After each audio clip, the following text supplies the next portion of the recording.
of fantasy sports. When all hope seems lost and chaos and confusion rule, one hero will rise.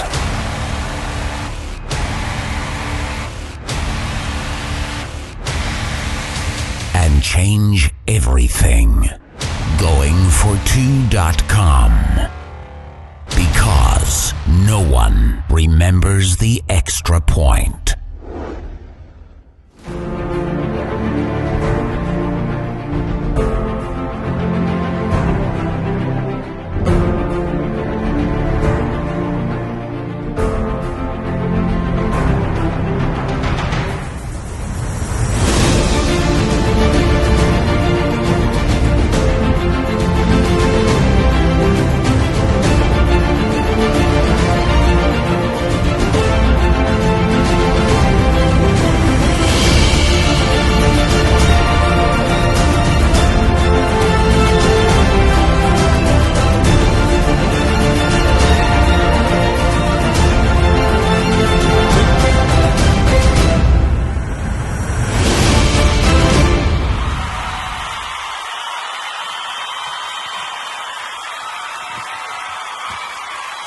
What's going on, guys? All right, welcome to episode 89 of the Armchair Fantasy Show. I'm your host, of course, Jeff Lambert. You can follow me on Twitter at JeffLambert77. Live every Friday night on Facebook, Periscope, YouTube, Twitter, pretty much everywhere in podcast world, iTunes, Stitcher, Google Play, everything. I'm here as always with my co-host, Mr. Ryan Searfoss. Ryan, how you doing tonight, man? Good, man. Enjoying the nice weather and counting down till vacation. Yeah, we got 97 degree weather out here. All right, as you can hear in the background there, we've got Kate and Michelle from the Ball Blast podcast. Go ahead and give us your Twitter names, girls. All right, I am Kate. You can find me on Twitter at FFBallblast. And I'm Michelle. You can find me at BallblastEM. EM, very important. And we're pretty good follows, so. Yes, they are. They're great follow on Twitter, guys. Great podcast as well. I listen to it in the morning when I'm going to work, so it's good stuff. Thank you. We get you ramped up for the day. Yes, exactly. Get me ready to go. Get my Rashad Penny news. I'm sorry. It is the Rashad Penny podcast. He happens to come up in every episode. I try not to. It's just, I'm attracted. He attracts me. Did you get You traded me Chris Carson real cheap in our Dynasty League. For good reason. Yeah. What did I get for him again? I don't think it was too cheap. That wasn't too late. It was some later round picks. Yeah. You just wanted to get rid of them. It was too cheap, but I needed to get rid of him. It was too cheap, but I don't know if anybody saw the photoshopped photos of like a little penny with Rashad Penny's head on the penny. No, I didn't see that one. Oh, yeah, you got to check them out. Those were made just for Michelle. Twitter very much likes or enjoys the fact that I'm so obsessed with him. If he does not come through for me, I'm pretty sure I have to just leave Twitter forever. Yeah, she'll delete her account. For sure, you've put your stake down on that one, so if he ends up not being so good, I don't know. It's going to be all Pete Carroll's fault, and I'll forever hate him. All right, so tell us about your show, girls. What's it all about? When's it come on? All right, so we drop episodes every Monday. We're available literally wherever you get your podcast. We just got that iHeartRadio approval, which I feel like is like that official stamp that Nice. We're doing something decently right. iTunes, Stitcher, Spreaker, Spotify, literally anywhere you can find us. We talk fantasy football, as we all do. That's why we're here. And we like to, get asked questions on Twitter or, get suggestions on what we should talk about. So if there's anything you guys want to hear that's listening, just hit us up on Twitter and we will talk about it for sure. Yeah, we always like to do where we have some cool segments. We got a Blast His Balls segment. Our first ever Blasted Balls victim was Jason Moore of the Fantasy Footballers. I saw that. I was jealous. He was a good sport. We appreciate it. We've had we just dropped our 15th episode, and we've had Jason Moore, Matt Harmon. We got Joe Pisapia of the Black Book coming up soon. Nice. Dynasty prices So on do it. Price. Yeah, we've had some really awesome guests, and now we get to join you guys, so we're pretty pumped. Yeah, you get to slum it with us. Yeah, I know. Thank you. We're pumped to be here. Thanks for having us. Our first live podcast. This is so cool. Awesome. All right, so we're going to go ahead and just jump right into some of these news and notes here. The one that just kind of broke yesterday, and one of my friends actually on Twitter actually was the one that sort of broke the news. Kareem Hunt actually involved in another incident at a bar. Apparently, he was just interviewed by the police, but it's just not a good look for a guy in his situation. How do you feel about Kareem Hunt this season, and do you think this incident ends up being anything? I mean, in redraft, you couldn't draft him anyways. It was 8 games. There's a bye week, so you couldn't even play him the week 10. He has to share with Nick Chubb. In redraft, he was a wash. In Dynasty, I don't know. I already sold him in the one spot I had him. I wouldn't try to go buy him. She sold him to me. I sold him to her. I don't know what's wrong with this dude. I feel like nothing he does is smart. No. To be fair, which bar he had the incident at? What was it? Barley House. Oh, not goodness. Surprising. So we used to live in Cleveland. Yeah, don't go to Barley House. If you're trying to get in How trouble. old is he? You don't go to Barley House after the age of 22. He's probably 22-ish. So he's just there. He's Yeah. like 3. Yeah. I thought he was older. All right, that's fair. I've almost gotten into bar fights out of But Barley also, House. when you know you're in already so much trouble, why are you going to a bar like that? Yes. Come on. No, just hide and play football. Yeah. Yeah, That's it. it's not a good look. I do think because it is his second incident in the league, he's going to face. I don't think something. I don't think anything's going to come of the whatever happened last night. It doesn't seem to be serious at all. I don't even think anything happened. But Just not a good look.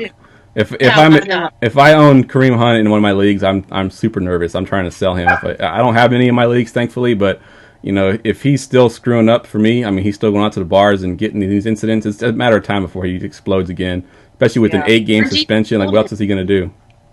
Do you hold him for the time being until all this calms down? you pretty much have to. Yeah, you have. Can't trade him like now. if you sell him now, it's for peanuts. Like Yep. when that Tyreek Hill news first broke, like 3 months ago, and that videotape came out, somebody offered me a 2019 4th rounder, and I was like, well, the best I'm gonna get. You didn't take it though. I didn't take it. No, he's still on my roster because, like, what else am I gonna do? It's, Yep. I'm not gonna just trash the dude, but like, you're gonna get peanuts if you try to sell him right now. So wait until the hype dies down and move him then, I guess. But you If he should does move him. finally play this year, his value will shoot up as soon as he gets on the field. His value. Will. Yep, agreed.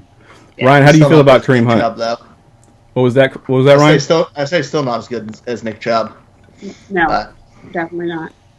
And then also, we haven't seen him outside of an Andy Reid system. So like there is that.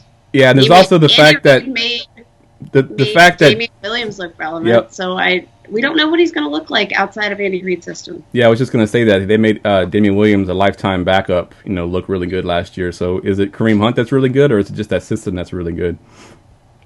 Probably a little bit of both, Yeah. but I think Cleveland might be the thing to oppose it. If it is more Andy Reid, we'll probably see it. Find out maybe pretty this quick. year. All right, let's move on to another running back, and he's also in Pittsburgh, just like y'all are.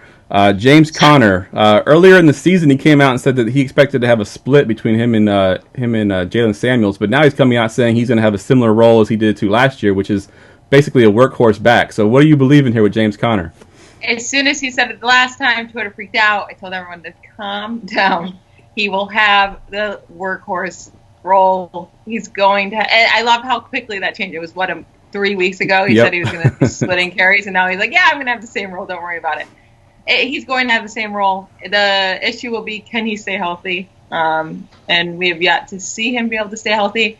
But if he plays a full 16 games, I can't see Jalen Samuels having too much of a fantasy impact. And Benny Snell is a backup, guys. He's a backup. Yeah, If you were able Every to- team has a backup. I don't think people realize that not every running back on every roster is used. If you're able to buy him though, in the midst of all this scared like talk about him not being the guy, good for you, because like say he stays healthy for 13 games, he's probably going to carry you to the playoffs, and he's not Like he did last year. he did last year. He's obviously a little bit more expensive this season, but you might have bought him at a discount this offseason when all this news broke. Yep. And good for you if so. Agreed. All right, Ryan, I'm going to go to you on this next note here because I know you're a hater of this guy who's getting first-team reps with the old guys, Frank Gore and Shady McCoy and Singletary, all splitting first-team reps. I know you're a Singletary hater, so talk about this a little bit. I mean, I hate the whole situation and everything about that rushing attack because nothing's going to be pretty this year. But I don't think Singletary is a long-term option for him. I think he's a guy who's a rotational piece to test out at a cheap price for the team right now. He's not a super athlete. He came from a small school, and he wasn't a great receiver. He doesn't profile as an every down back for me. I wasn't that high on him in the draft process as a lot of people were.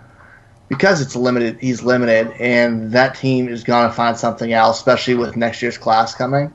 And this year in redraft, I want nothing to do with all right, 90% of that offense. 14th or 12th or 13th round, though? Like, who else are you drafting at 12th round or 13th round? Like, I mean, the upside is there. Me and Jeff just drafted him. Yeah, I had to talk him into it. Everybody has a value. I'll take anybody at the right price, but doesn't mean I think he's going to be good or any of them are. I think he'll be dropped before he's good. It's kind of one of those situations he's in like Chubb was last year, where people still drafted him, but then most people dropped him before he was the starter. Yep. I do think by game 8 he is the starter for the Buffalo Bills, and I do like the Buffalo Bills offense this year. I don't ask me why. I just really am excited about them. I really am, and I don't think McCoy can stay A, healthy, B, he's not productive anymore. He just has too many rushes on his body. He's too many hits. Frank Gore is just, I don't understand. He's 9 years old. What is he going to, like, he is going to die on the football field. His son's draft eligible in 3 years. Oh, my God. Do you think he's trying to shoot for that? I mean, he's already made it this far, right? Yeah. Might as well. Frank Gore Jr., same team. But, like, he's not, I understand that we can look at the overall stats each year and we're like, he's still, like, pretty productive. Like, he's doing it, but he's not making those huge plays. Like, he's not a game changer. He's not going to change a game for you. You need to put in, when you have a young offense, put in a Singletary where he can actually win a game for you. Frank Gore's not winning a game for you. Agreed. He's just not going to lose a game for you either, though, which, that's the safe you need back 3 there. yards, he gets it for you. You need 5, he gets 3. Exactly. Yeah. All right. I do think with Singletary at his current price, I think he's one of the best late round values that has one of the clearest paths to actually having a decent chunk of carries. Yeah, I 100% agree with that, and that's why I was bringing that up, because I finally talked Ryan into drafting him, and I think around later than you wanted. Around later than I wanted. Yes, I want to take him a little bit Better earlier. late than never. Exactly. And it basically comes down to, he's getting first-team reps now, and there's not too many rookies right now getting first-team reps. He may be splitting them, but he's getting them, so they're just giving him a shot to make the team. I'm sorry? You know who's not getting them? Who's not? First team reps of them? TJ Yeldon, who's everyone is saying he's going to be Yep. the top dog there. It's weird that they're allowing 3 running backs to get first team reps, but he's not one of them. I looked to see if he was like hurt or something. He's not. He's fully perfectly healthy. Fine. Other Yep. than being a rookie who, like you said, he doesn't really profile as that sort of 3-down back. So clearly they're seeing something in Singletary. I like his tape. I know he doesn't have the traditional build of like or speed of a NFL running back, but there's something to be said for a guy who can push his way through a defensive line and get 4 yards. Yep, agreed. All right, last note here. We'll stick with the running back theme. The Athletics' Greg Allman thinks Payton Barber will have more yards than Rojo this year. Of course, everybody's been on the Rojo hype train this summer. Ryan, I'm going to go to you because I know you love Rojo. You've drafted him in pretty much every league that you've been in with me. I don't have any shares of Rojo anymore. I might have 1 share of Rojo now. You were the one who took him recently, but I was a huge Rojo truther. I'll admit that. I loved what he did at USC. I don't think the system helped him out very much this year. I honestly have no idea what to expect out of their offense. Rojo gives you the most upside out of the two, but Barber's just that old reliable guy, and it's all matters what Rojo can do in the passing game. If Arians can get that out of him, we'll get on the field because he's explosive. If he can't catch the ball, he's not made for this world in that team. And they're just going to go with all boring Payton Barber until they find something new. Well, I think when you're looking at Rojo, like, what are you sort of hoping to get out of him? You're hoping for a situation where it's sort of like Nick Chubb. He looked like a pile of garbage poop in the preseason last year. I think he had did he average negative yards? I think it was super bad. It was so bad, and you were laughing at the thought that Nick Chubb might be a starter, and then he came out and he balled once he got the opportunity. So maybe he needs a year and off season. One thing I will say is I don't think Rojo can catch. It can be involved. No. Obviously, he can catch a ball an easy one, but I don't think he can be super efficient in the passing game. I think that's going to be a really big hit on him. They're going to do the whole thing with how Chicago did Jordan Howard last year, where they're trying to act like he got better, but it's not going to work. But Jacquizz Rodgers is not signed again by them. He led the team in targets last year and receptions at the running back position. Someone at that position is getting those targets. They still got Ellington there, and he's a former Arians running back, so maybe he's the one. I forgot about Ellington. Andre Ellington. Ellington gets the most reps. That'd be incredible. And make everybody super angry. 6 rounds. Yeah, it's going to go to somebody. Maybe Payton Barber. Maybe Rojo can surprise us. I don't know. I don't want any of that backfield. Yeah, give me all the passing options on that team. Just like last year, they had 3 top 30 receivers. I think that's going to be the same thing. O.J. Howard's going to be a beast. I don't want any of the running backs. I think last year Payton Barber had a top 12 workload as far as touches last year, and he finished as the RB 36. So that just kind of gives you an idea of how productive he was. Yeah, no, he was terrible too. So, Definitely. but that showed you why couldn't Ronald Jones be active when Payton Barber is that bad? Good point. At least oh my goodness, I can't. Never mind. I was about to bring up Penny. I won't do it. Hey, Penny was inactive a few games last year. But because Chris Carson was really good in front of him, Payton Barber literally sucked. Yep. Dirk Cutter doesn't know what he's doing. Oh my God! I think so bad. He puts a dart at a board every week. That's he's like, true. I think you're the guy. Yeah, he's pure trash. Yeah. Maybe Rojo pulls the whole girly out of him, where with a new coach he just kicks butt. God, I hope so. Yeah, Ryan hopes so, just for the And your late round vindication. value. So, cheers. All right, so Ryan, you mentioned that Rojo is trash. So our next segment here, we're calling Stash or Trash. Thinking of this from a Dynasty perspective. What was that? Wait, I didn't say he's trash. Oh, you said Payton Barber. My bad. Payton Barber's trash is who you said. So Stash or Trash, we're gonna have a couple guys here that are sort of on the bubble here for Dynasty leagues, and you're gonna tell me if you're gonna stash them on your bench or if they're just droppable at this point. And Kate, will go to you first with quarterback Josh Rosen, of course, now with the Miami Dolphins. Stash or trash?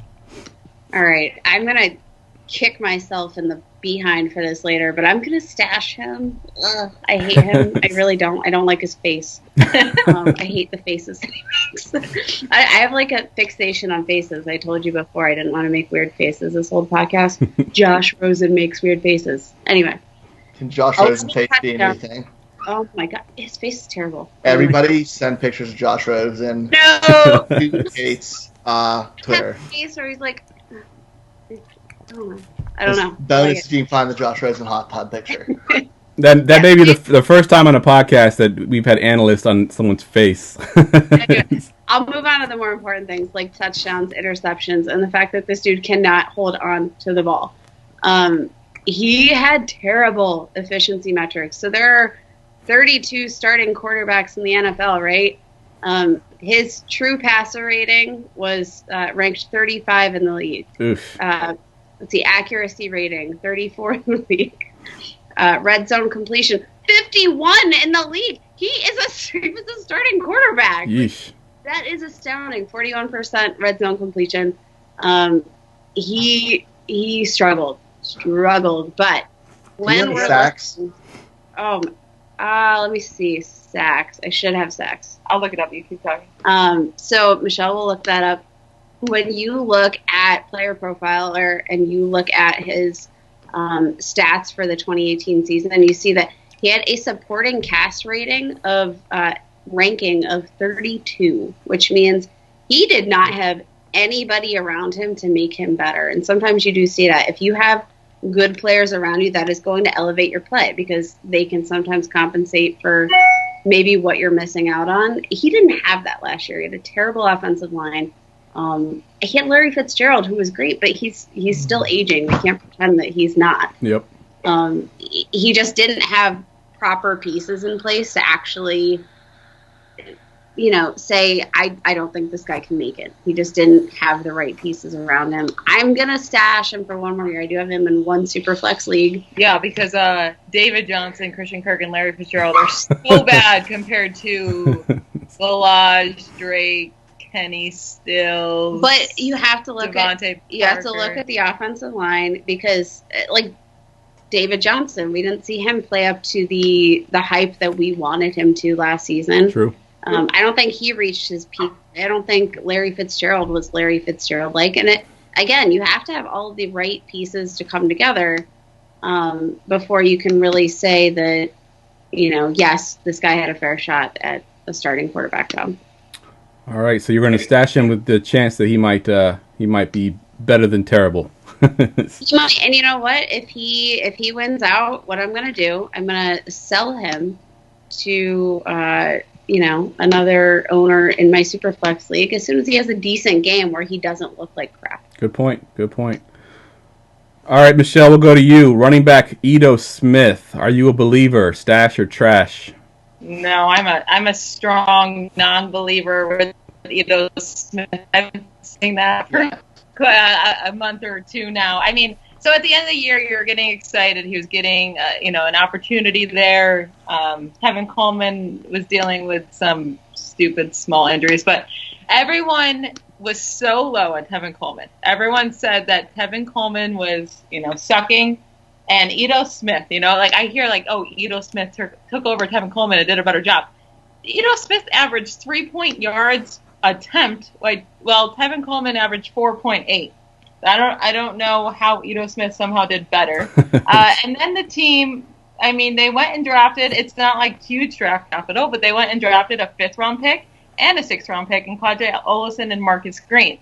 If they felt strongly that Ito Smith was a great backup, why are you wasting 2 picks on running backs? Yep. And then they still have Brian Hill there. I don't know. You don't even know if he's going to be the backup, let alone ever get carries because he sucked last year. I watched him, and I watched him a lot. So I'm not just looking at his stats. It's the dude didn't know what to do with the ball. He would run up and just get smacked immediately. He wasn't dragging anybody at all. I didn't see the talent. I didn't see the it factor whatsoever. Devonta Freeman's coming back. I trust him a lot more than Tevin Coleman. Who even knows if Ito Smith sees the field, at all? No, I'm not stashing him. Did you guys plant this question, by the way?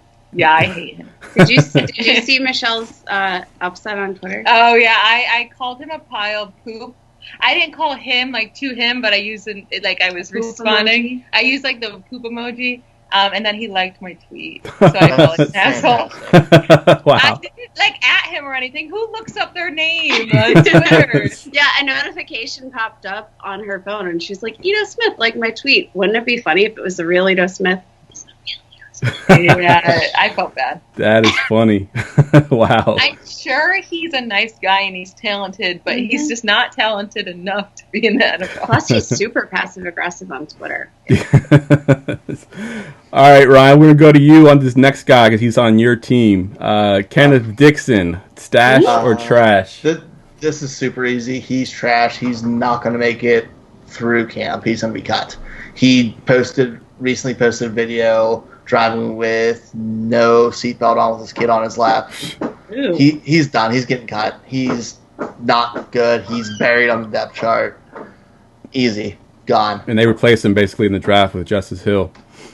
Right now, he'd probably be their 4th running back. He's going to be a guy who's not going to be worth the challenge. He might be an XFL star in a year. All right, that's the easy one. They need stars. What was that? They need some stars. Yeah. Ryan Mallett's going to be face of the league. Love it. All right, Kate, we're going back to you with a receiver. I live here in Washington, D.C., so I hear a lot about this guy, Mr. Josh Doctson. Is he still worth a stash, or is he trash? I'm trashing him. I still want to give him the benefit of the doubt, but I feel like I can't do it anymore.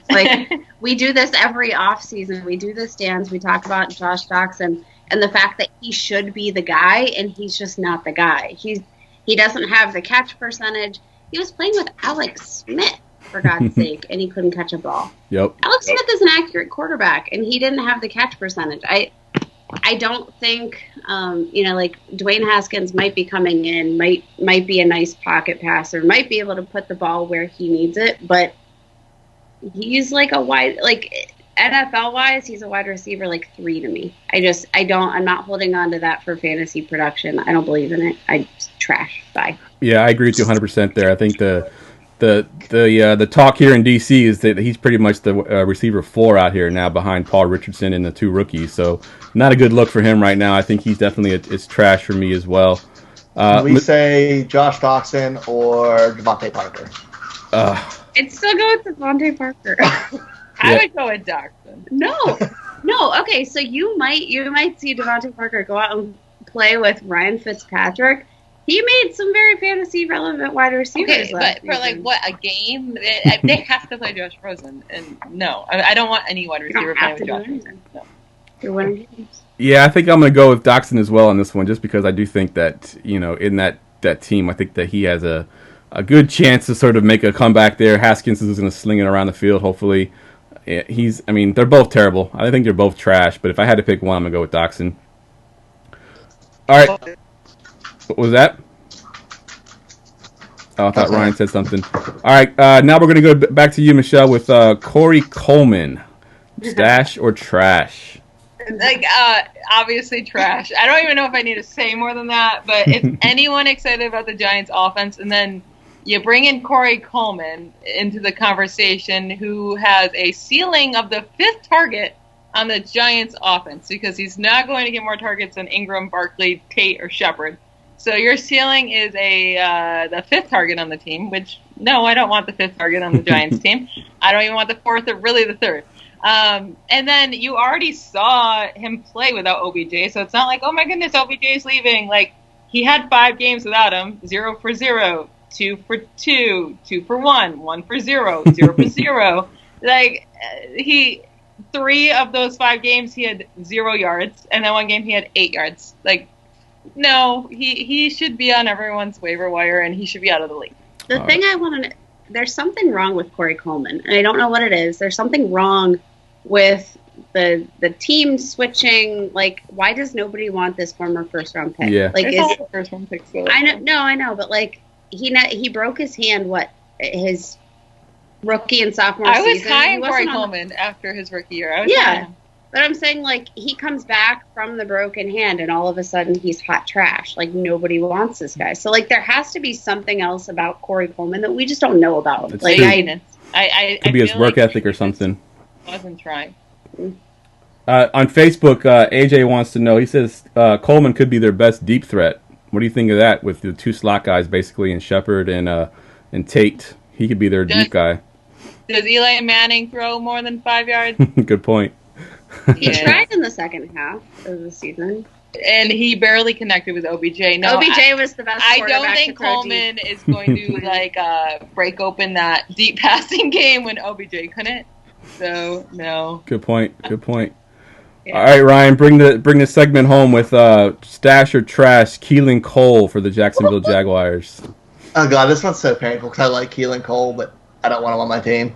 So I'm gonna go with I don't. It's trash for me. If I had him, I would. They have D.D. Westbrook. They have Shark. They have nothing there. We don't know what we're going to see out of Foles in that offense. It's all a bunch. It's like the Island of Misfit Toys. I don't want anything on there other than Fournette, and that's still a question mark. I'm probably getting rid of him. How many passing attempts do we think are going to happen on that team where there's 3 receivers who are actually getting drafted? Yeah, that's a good call.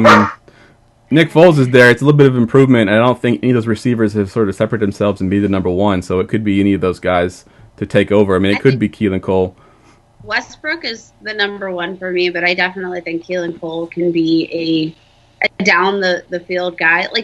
Nick Foles, he does like to sling the ball around. He can he can throw deep. He can get Keelan Cole. Did you not see that monster one-handed catch last season? Oh, my God. I like Keelan Cole. I don't like their offense. Foles isn't in this beautiful system in Philly anymore. Foles was a backup and an average one at best before Philly. And he got paid because he looked great where he was. And they got Marcus Lee. It never works out. But do you think it's an upgrade to Bortles? Yes. I certainly do. And Bortles made some fantasy-relevant wide receivers, so... He was the garbage time king, yeah. Yeah, it's garbage time king. Yeah, I had him in that year. That was a good year to have him. That was a very good year. All right, that wraps up Stash or Trash, guys. We'll take a quick commercial break, and when we come back, we'll do some breakout or fake out, so hang tight. Fantasy football. It's not just a social interaction anymore. Today's manager plays to win, and the difference between winning and losing is so small, a manager will do whatever it takes to get an edge. Yet the other sites offer the same content at an extremely high cost. It's time to get away from the old and step into the future of fantasy stats. This is StatRoute. StatRoute allows you to find any data set for any player or team in 7 seconds or less, all on a simple, easy-to-use application. Want to see which running back performed best in the snow last season? How about the past 5 seasons? And in the fourth quarter? Or maybe you're unsure of which quarterback to start for the upcoming week. With our Stats IP technology, you can now quickly see how Matt Stafford has performed in the rain, during the second half of the season, in New York, compared with how Russell Wilson has played during primetime games, at home, versus the Rams' new defensive coordinator, Wade Phillips. At StatRoute, it's our mission to deliver state-of-the-art technology guaranteed to keep you ahead of the curve. So, whether you're a casual football fan, a weekly fantasy trash talker, or a DFS hustler, we've got you covered. Welcome to the new standard for stats delivery.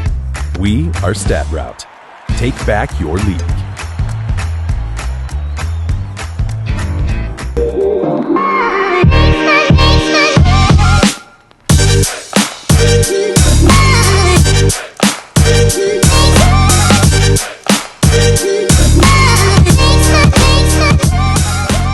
All right, guys, welcome back. I'm here with Kate and Michelle of the Ball Blast Podcast, and, of course, my co-host, Mr. Ryan. All right, guys, do some breakout or fake out. Basically, I'm going to give you some guys here that the community on Twitter and such is predicting to be a breakout this year, and we're going to decide tonight, are they truly a breakout, or they got at least one more year to go and be a fake out this year? Michelle, we're going to you first with someone we talked about before the break, Mr. D.D. Westbrook. What do you think, breakout or fake out for Westbrook? So I'm going to go with breakout. I think he's closer to the breakout side than the fake out side. Do I think he's going to be a top 20 wide receiver? No. But I do think he can be a very good high-end flex play. I don't think we can judge him on last year with Cody Kessler and Blake Bortles being his quarterbacks, and they both struggled mightily. It's not just Blake Bortles. It was a Blake Bortles in a terrible year. And he still led the wide receivers in targets and in receptions and receiving yards. So I think he can be a really good really good wide receiver. He just needs a quarterback that is consistent, and I think Nick Foles can bring that somewhat. Like you said, I don't think Nick Foles is going to be great in Jacksonville, but I think he's going to be a lot better than what they've had there. I think Dede can have a good year, and the best part is his price. Going in the 10th round, it's like one of the latest wide receiver ones on a team that you can get. So, yeah, I'll take my chance with him. I think he's more of a breakout than a fake out. All right, good stuff there. I think Foles, one good thing that Foles does is throw the ball deep, and that's what Westbrook does is go deep. So, we've seen it in the past. So I think that's one advantage he has there. He'll have that big playability for sure. All right, go ahead, Ryan. I went back. I looked up their depth chart on the commercial because I knew I forgot people. Your boy Marquise Lee. Yep. That's our boy the Jinx's favorite player. Worst reception perception tree ever. Trust Terrell Pryor, I didn't know he was there at all. Oh. I completely forgot he was on that team. Yeah. Go ahead and forget it again. Chris Conley, who I actually do like, but yeah, I like.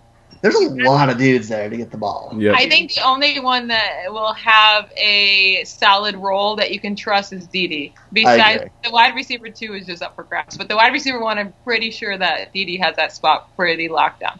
Yep, yeah. I'll agree with you on that one. All right, Kate, you got running back Darius Geis for the Redskins. Breakout or fake out? I got a lot of Redskins here today.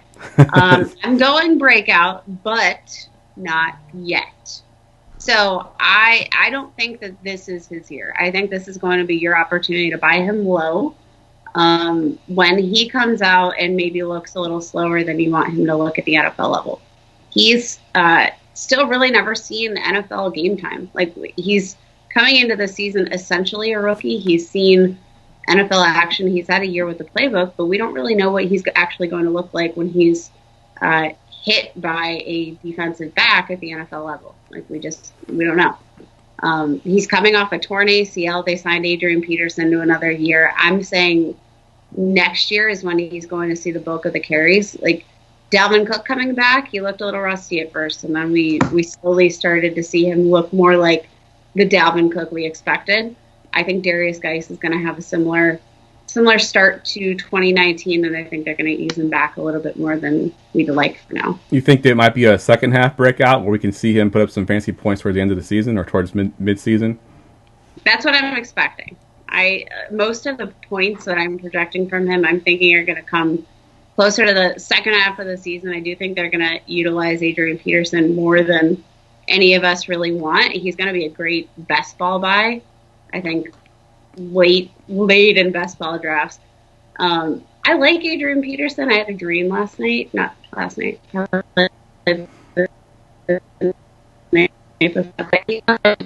Rushing touchdown. So I think you know what that possible. means. Yeah. I'm going to say after like game 3 or 4, buy Darius Geis. All right, good stuff. All right, Ryan, we're going to go to you with Tevin Coleman, and go ahead and give a comment on Darius Geis too. I know you love Darius Geis. I love Darius Geis, but I actually kind of agree. I think he's going to be a late-round breakout, and he's a guy we're going to try to buy during the season.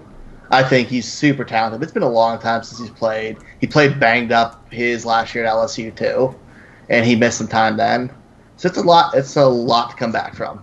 So I completely agree with that take, but he's a guy who I'm probably going to own everywhere in Dynasty that I can. All right, good stuff. What about Tevin Coleman? I swear you just give me players I hate on purpose. So I don't like Tevin Coleman. I think he'll produce for where he's getting drafted. I mean, he's right around every year, 500 to 800 yards rushing and 300 to 400 receiving. So he'll be a 900 to 1,000 yard guy. He's going to get some touchdowns there. He might get 8 to 10 touchdowns, which is a solid performance, but it's not going to be pretty, and it's going to be completely game plan dependent because he's going to play when they see Jared McKinnon in games where they're behind and passing the ball more. You're going to have to guess right every week for it to be something sustainable. I'm not buying him. I don't think he's a good back. I think he's good in that system, but I think he's limited. He's going to be a 4.3 yards per carry guy and nothing really that exciting. All right. Yeah, I think I'm not quite as low on him as you are. Of course, I am a fan of the 49ers, but I do like Matt Breida. I know that everyone's kind of down on him. I like Breida more than him. Yeah. I think he's better. I think Breida, you can get him so cheap that you're giving up nothing for him, and I think that he has a chance to really to be the starter because he was last year. I mean, he didn't do anything to lose his job necessarily, so I think he could definitely be a good buy low if you want to go with Matt Breida with that chance that he might still be the starter there. It's going to be a great plug for our podcast this week. Go check out episode 15. I talk a little bit about Matt Breida, but I talk about my love with Tevin Coleman. So really go listen to it so you can get some good advice over there. With Ball Tevin Blast, Coleman. a fantasy football podcast. Ball Blast. Go listen. All I right. call him Brenda, though. It's an autocorrect thing. Good stuff. All right, Michelle, so before the podcast started, we talked a little bit about DJ Moore, and you wanted to talk about him. So he is your breakout or fake out? So I'm going to call him a breakout because I think he will have a breakout season. But I'm also going to discuss why he won't be on any of my rosters. So I think he's going to have a breakout season because you saw a big difference in the first half of the season compared to the second half of the season.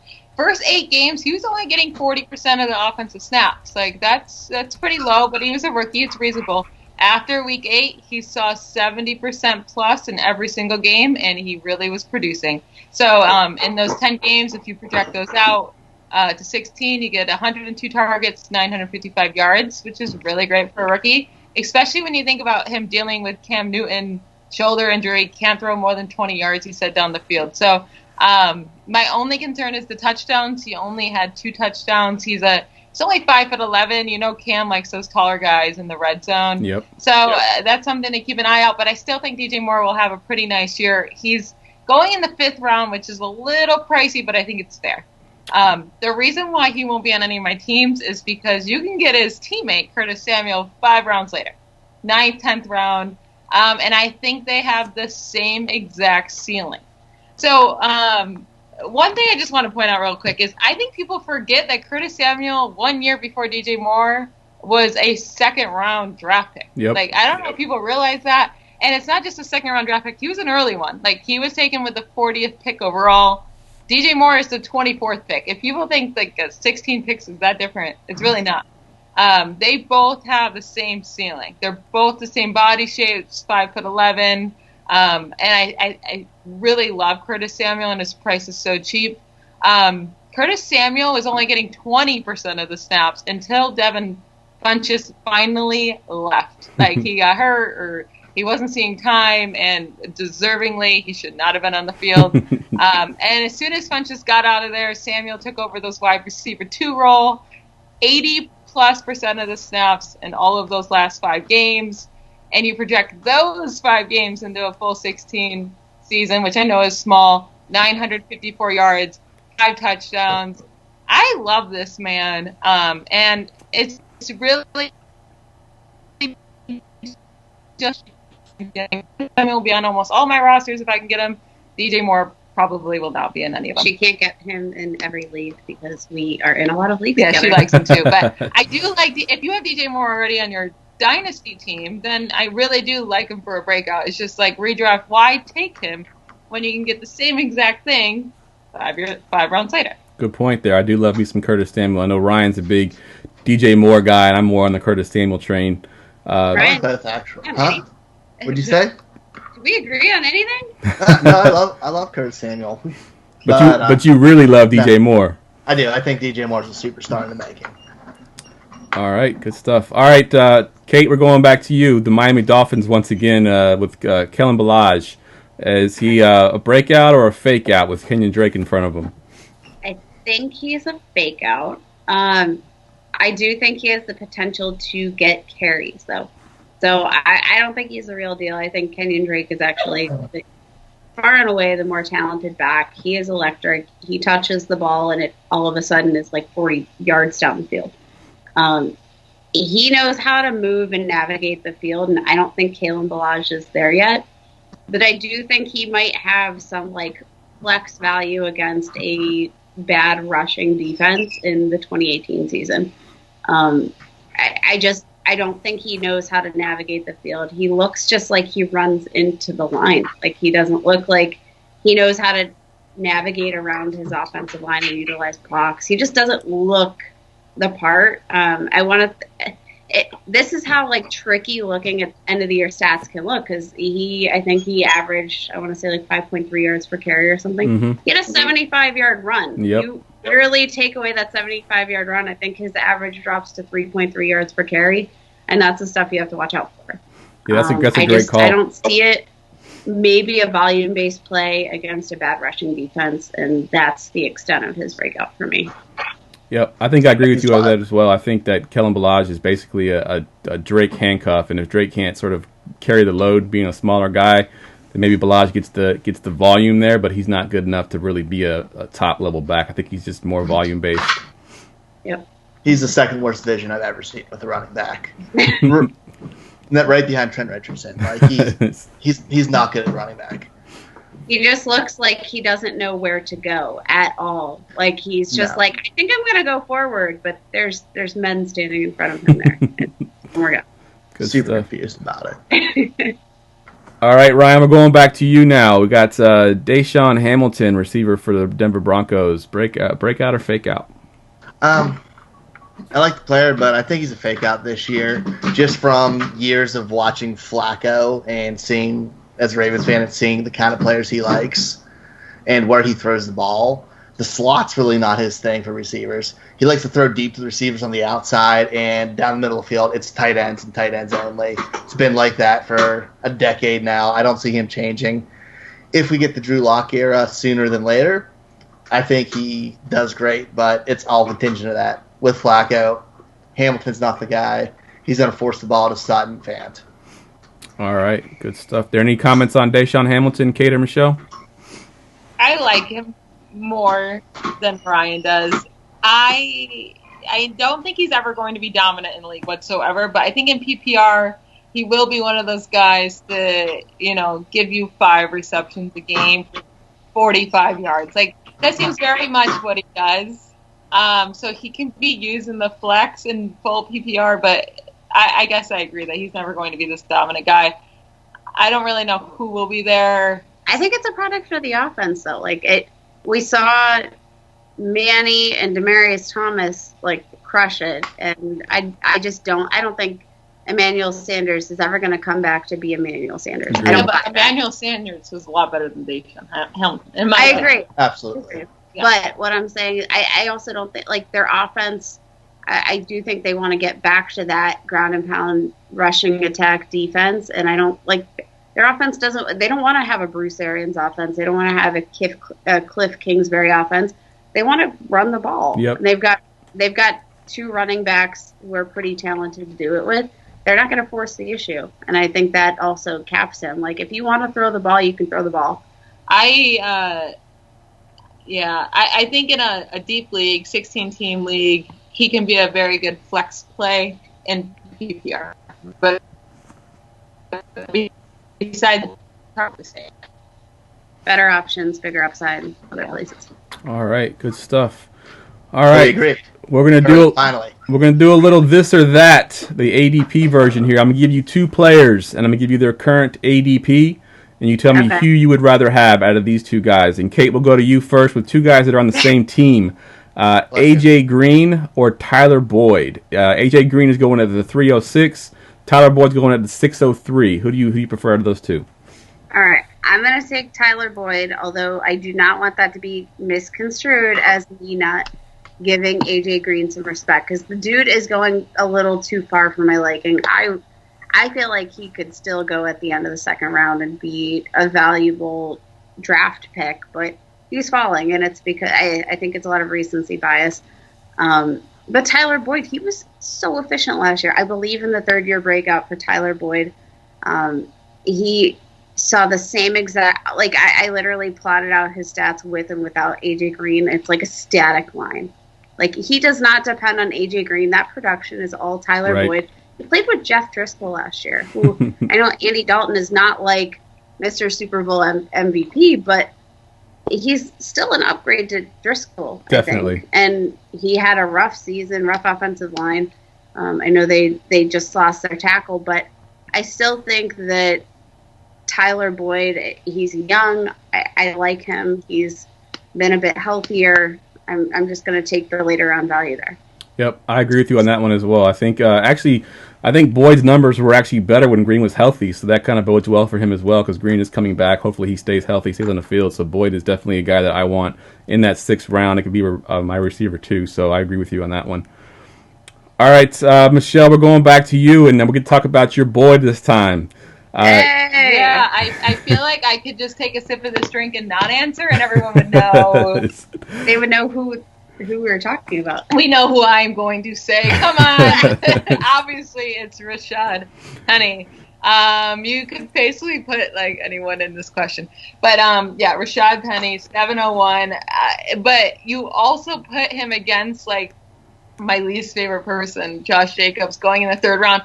If you put Kerryon Johnson there, that would have been the hardest decision in life.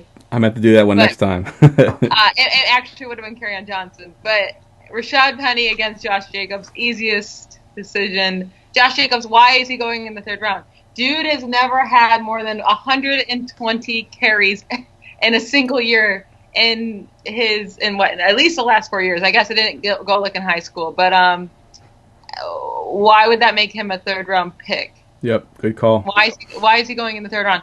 I know everyone's very excited about the Oakland offense, but last year was pretty terrible. Is it going to make like such a huge jump when you have the same coach, the same quarterback? They do have Antonio Brown. Yeah, they still have the same quarterback and the same coach. So, fair enough.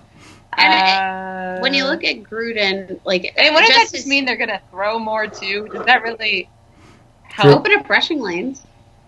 I don't like Josh Jacobs. It's not about not liking Josh Jacobs. It's just like, why A, is he going in the 101 in rookie drafts? And then B, why is he going in the third round of redrafts? It makes no sense to me. But yes, give me my boy Rashad Penny to take over that Seattle Seahawks backfield in the seventh round. All right. When you look at Gruden's coaching history too, he doesn't have a history of like super productive running backs. You're right.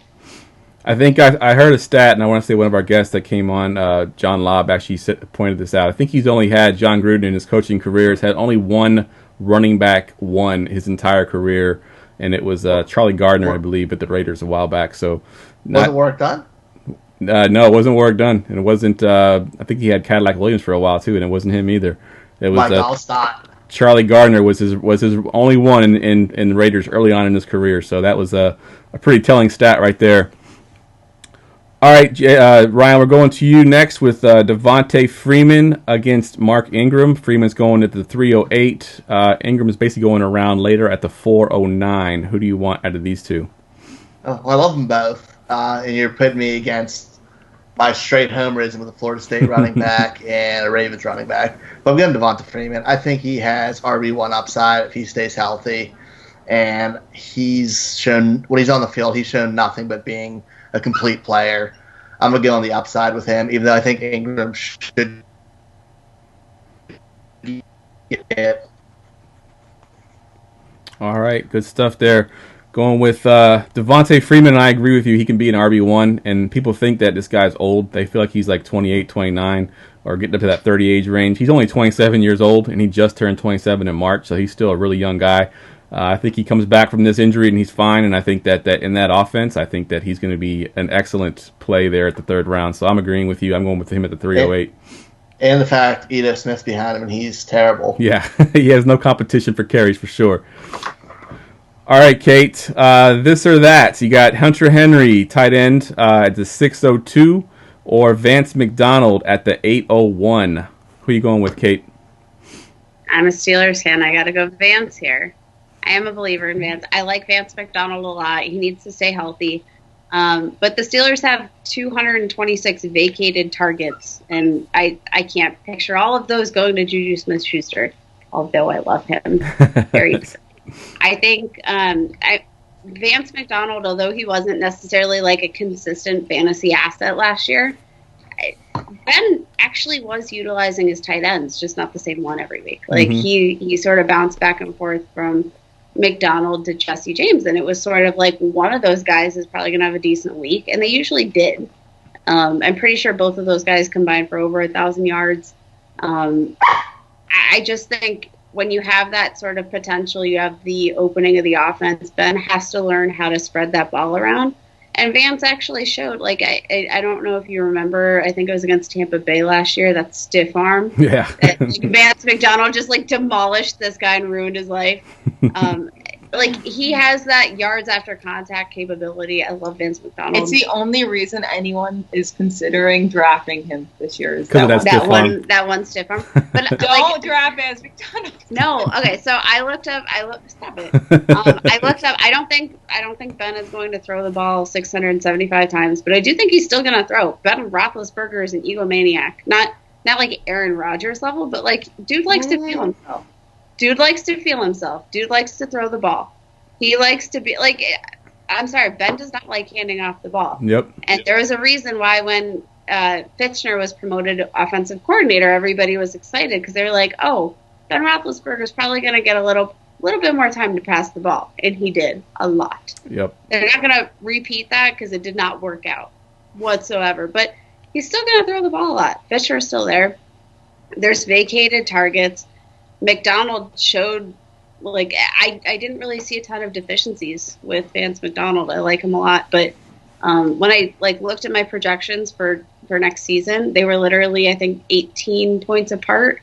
So that's basically a point a game difference between the two. So I'll take the guy 2 rounds later. All right, good stuff there. Yeah, and there's not really a clear number 2 receiver there. I mean, I know the talk right now is Dante Moncrief, but you have your rookie from last year, James Washington. You got the rookie from this year, Deontay Johnson. So I think some of those targets that we're thinking are going to fall to those guys may end up going to Vance McDonald. So I think that's a good call there. I think I'm also taking Vance McDonald at the 8 because I like to wait on tight end anyway. So that 6.02 is a little bit too high for me for Hunter Henry. So I think I'm going with you as well with Vance McDonald.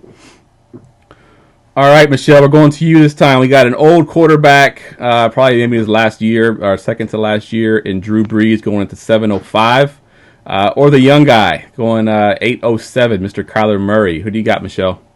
I am going Kyler Murray. They could be the same price, and I'm still going Kyler Murray. Drew Brees, I am low on this year, and I get it. He produced last year up to a point, and he hit a wall. And Drew Brees has been going down and down and down in attempts every single year. He was just hyper efficient last year, like absurd. Best in his career, completion percentage and touchdown percentage and interception percentage, like everything. Broke records last year. Yeah, you have to count on that again, and that's not something I want to do. Dude can't play out of the dome. Like, I'm sorry, especially last year, he can't play away. He can't play in the cold for sure. I don't want those inconsistencies on my team. You know what I do want is a late round quarterback that I can take. And if he fails, who cares? Like, I will just straighten the position. But if he hits, I just pretty much won my league. Like Pat Mahomes last year. You took him super late. If he hits, you win. Like, you're at least in the playoffs. Yep. And if he doesn't, it's really not that big of a deal.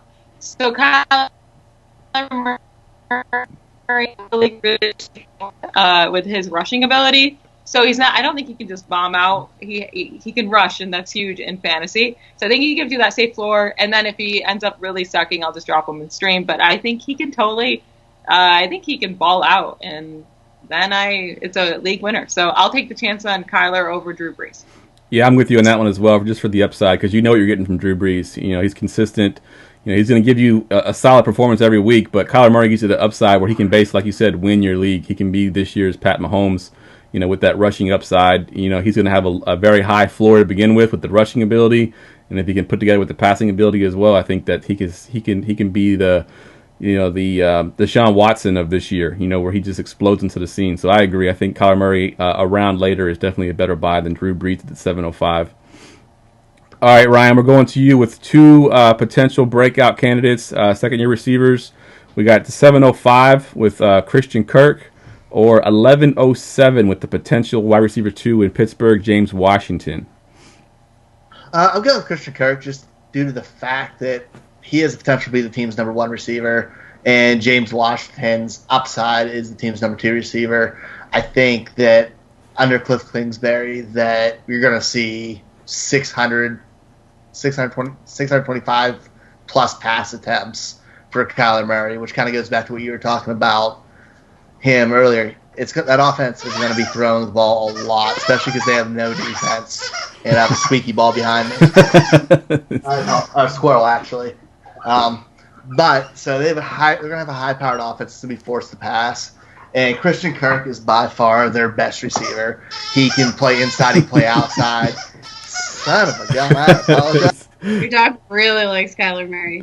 Yes, he does. He is a huge Kyler Murray fan. He goes against everything I believe in. But, yeah, so I think has versatility to do everything. They're going to manufacture the ball, manufacture touches for him.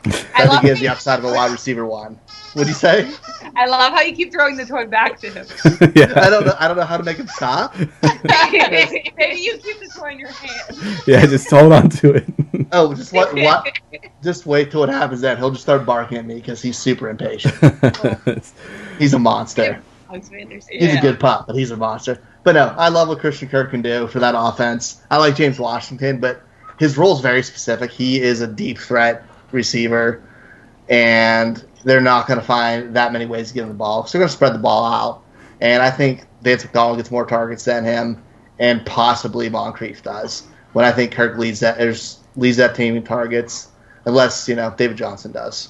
All right, good stuff there. I'm going to go to you since you two are both Steelers fans. What do y'all think, Christian Kirk or James Washington? Christian Kirk by far. Yep. All right. Same. All I right. have Christian Kirk ranked in my top 20 wide receivers next year. I am in love with the dude. I think his upside is top 12. I think, bold take, he will be going in the second round in 2020 drafts. Ooh. I don't have Christian Kirk that high, but I do. I agree with you, Ryan. I think that James Washington, he's got like such a specific role. Like he can win at the contested catch because he's strong and has long arms. Moncrief ruined. I feel like Moncrief ruined all the excitement about Washington. But I also think like we have this new, maybe it's like me looking at a shiny new toy. I love Deontay Johnson. I think he looks just so much more dynamic in every way possible. Like dude looks like he can navigate the field more. I like the way he runs routes. I love his film. I think he's going to be Not this year, but not this year. I think Moncrief's the guy this year, but I think in the future, I think he's more of that potential to be not necessarily Antonio Brown, but a guy who can be really productive for the Steelers. Nice. Good stuff. So we both agree, or we all agree on Christian Kirk, because I'm also going Christian Kirk as well. I think that he's going to have a good season with him and Kyler Murray there. I think that's going to be an offense going to be improved. I mean, they were like worse in the NFL last year, worse by far. They could only go up, and I think Christian Kirk last year showed what he can do in the worst offense, was still a fantasy viable candidate. So Christian Kirk this year in a better offense, a more pass-friendly offense, I think can be a huge breakout player. So I'm going to buy him at the 705 for sure. All right, we're going to do our new segment, the Forgotten Fantasy Player. Kate and Michelle brought each a forgotten player from the past, and they're going to talk about them a little bit. So let's go to you, Kate and Michelle. Give us your forgotten fantasy players. all right. Well, you want me to go? Yep. All right, my guy is, I love this dude. I do know why. So, Roddy White, right? Like, I loved Roddy White. He was Nice. my boy. I feel like he was that, like the fun option to choose. You know, he kind of reminds me of the Juju for some reason. Like, he's like, I don't know. He just reminded me of that guy. But he played with, like, the Calvin Johnsons and the Jordy Nelsons, so he wasn't always the top dude. Yep. But he was fantastic. So, 6 seasons, from 2007 to 2012, he averaged 1,300 yards and 8 touchdowns per season. That is bomb. And I went through and I saw where he landed each year. He was right around that wide receiver 5. He went all the way to the wide receiver 1 year. He was awesome for a good 6 years. And then they drafted Julio Jones, and he got old. And yeah, that's the story there. Hopefully it's not the same thing with Calvin Ridley, or maybe it is if you love Calvin Ridley. It could literally be the same exact story. We'll see. But Roddy White was a dude. He was good. I love Roddy White. I try to get him every year in my redraft leagues. And yeah, you're right. I kind of forgot about him because of Julio Jones and how good he became. You almost forgot that they had a receiver before Julio Jones almost, and he was amazing back then. So good stuff with Roddy White. Good pull. All right. I have a less exciting option here. Hi, puppers. Hi. Welcome to the show. Oh my God, I literally thought you were going to put headphones on your dog. That was going to win the podcast. I have a much less exciting option for you guys, and it's because it's fresh in my mind. There was a Twitter conversation or poll yesterday or the day before where somebody asked, like, what do you do if you start, like, 0-3, 0-4? Like, do you throw in your towel? Do you give up? Do you develop a drinking habit? Like, what do you do? And pretty much everybody wrote back the same thing. Like, no, you don't give up. Like, you can. I mean, Michelle did this last season in one of our redraft leagues. Literally went. What it was it? 1-4? No, 1-5. 1-5, and came back. Won the ship. Yeah, kicked my Wow, ass. impressive. I didn't lose another game. It's all good. Playing the waiver wire, and like Tim Hightower was like this thing in my mind. Like, I remember that was the first, and I'm like a relatively new fantasy player. I've only been playing for 5 years, so I think that was like my first season really like watching the waiver wires and being like, oh my God, this dude came out of nowhere and was super productive. And then he just went back away. Like, he went back where he came from. But like, those are the guys that are going to win you weeks and get you to those championships. And when you start out 0-3, 0-4, those are the kinds of guys that you're going to find in the middle of your season that are going to bring you to your championship. and get you in the playoffs. Like, those are the guys. And that's, like, the message I want to instill. Like, go find a Tim Hightower this year. Good stuff. I love that. The Saints year. Was that the Saints year? Or was that was the Saints year, right? When he just kind of took over? I think it was 2015, 2016. Yep, somewhere in that range. Yeah, that was a great year. He came out of nowhere and did that. That was because he was with the Cardinals for a while and sort of like Then he went to the Saints and he had that year where he just came out of nowhere and just won games for you. That was a good pull there. Went away he went away just as fast as he came. Yep. Like, it was not a long run, but like, he won you weeks and he got you to your championship, and that's literally all that matters in fantasy. But I feel like there's always going to be a Tim Hightower. Look for Tim Hightower. You mean Matt Breida last year?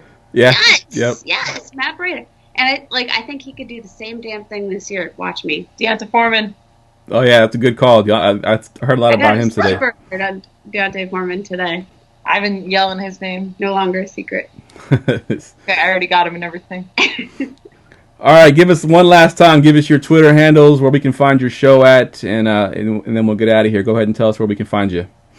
All right, I'm Kate. You can find me at FF Ball Blast. I'm Michelle. You can find me at Ball Blast. You can find our podcast. We are Ball Blast, a fantasy football podcast. We are blasting your balls, the league mates that you have balls. We're blasting everybody's balls. But we're here to help you win a fantasy championship. You can find us on iTunes, Stitcher, Spotify, iHeartRadio, Podbean, wherever you get your shows. If we're not on a place that you want, go find our Twitter handles, yell at us.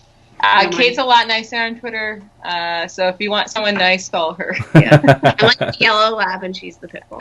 I wanted to say that. We have a pit bull. It was a joke.